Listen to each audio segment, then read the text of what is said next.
Assalamualaikum, sahabat cerita hikayat semoga dalam keadaan sehat walafiat amin. Kisah Ibnu Hajar al-Asqalani, beliau adalah seorang anak yatim, ayahnya meninggal pada saat beliau masih berumur 4 tahun dan ibunya meninggal ketika masih balita. Di bawah asuhan kakak kandungnya, beliau tumbuh menjadi remaja yang rajin, pekerja keras, dan sangat berhati-hati dalam menjalani kehidupannya, serta memiliki kemandirian yang tinggi.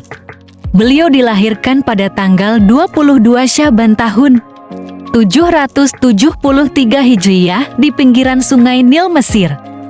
Nama asli beliau adalah Ahmad bin Ali bin Muhammad bin Ali bin Mahmud bin Ahmad bin Hajar al-Kanani al-Kabilah yang berasal dari al-Asqalani, namun beliau lebih masyhur dengan julukan Ibnu Hajar al-Asqalani.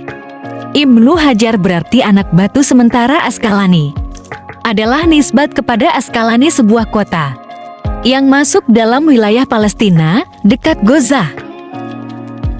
Suatu ketika saat beliau masih belajar di sebuah madrasah, beliau terkenal sebagai murid yang rajin. Namun ia juga dikenal sebagai murid yang bodoh, selalu tertinggal jauh dengan teman-temannya, bahkan sering lupa dengan pelajaran-pelajaran yang telah diajarkan oleh gurunya di sekolah, yang membuatnya frustasi dan patah semangat. Beliau pun memutuskan pulang meninggalkan sekolah. Di tengah perjalanan pulang, dalam kegundahannya meninggalkan sekolah, hujan pun turun dengan sangat lebatnya, memaksakan dirinya berteduh di bawah sebuah goa. Ketika berada di dalam gua, pandangannya tertuju pada sebuah tetesan air yang menaik ke sedikit demi sedikit jatuh melubangi sebuah batu. Ia pun terkejut. Beliau pun bergumam dalam hati, sungguh sebuah keajaiban. Melihat kejadian itu, beliau pun merenung, bagaimana mungkin batu itu bisa berlubang hanya dari tetesan air. Ia terus mengamati tetesan air itu dan mengambil sebuah kesimpulan bahwa batu itu berlubang karena tetesan air yang terus-menerus.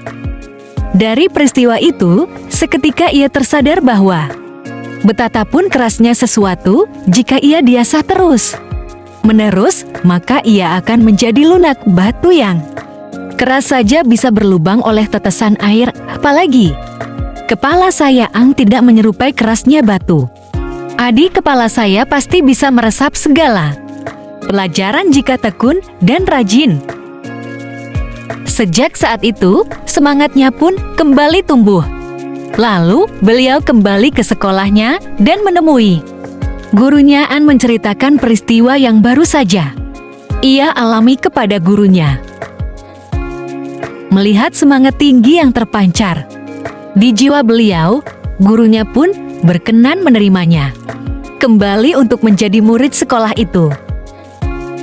Sejak saat itu, perubahan pun terjadi pada diri Ibnu Hajar. Beliau menjadi murid yang tercerdas dan melampaui teman-temannya yang telah menjadi para ulama besar, dan ia pun menjadi ulama tersohor dan memiliki karangan kitab yang tersohor dan terkenal di zaman kita sekarang ini.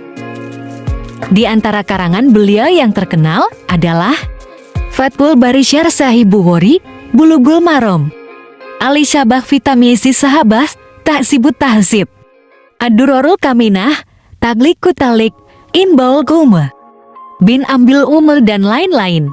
Bahkan menurut muridnya yaitu Imam Asy-Syahawi, karya beliau mencapai lebih dari 270 kitab. Sebagian peneliti pada zaman ini menghitungnya dan totalnya 282 kitab, kebanyakan tentang hadis secara riwayat dan kajian. Sahabat cerita hikayat, begitulah cerita atau kisah para ulama yang gigih mendalami ilmu pengetahuan walau sempat berputus asa. Terima kasih. Wassalamualaikum.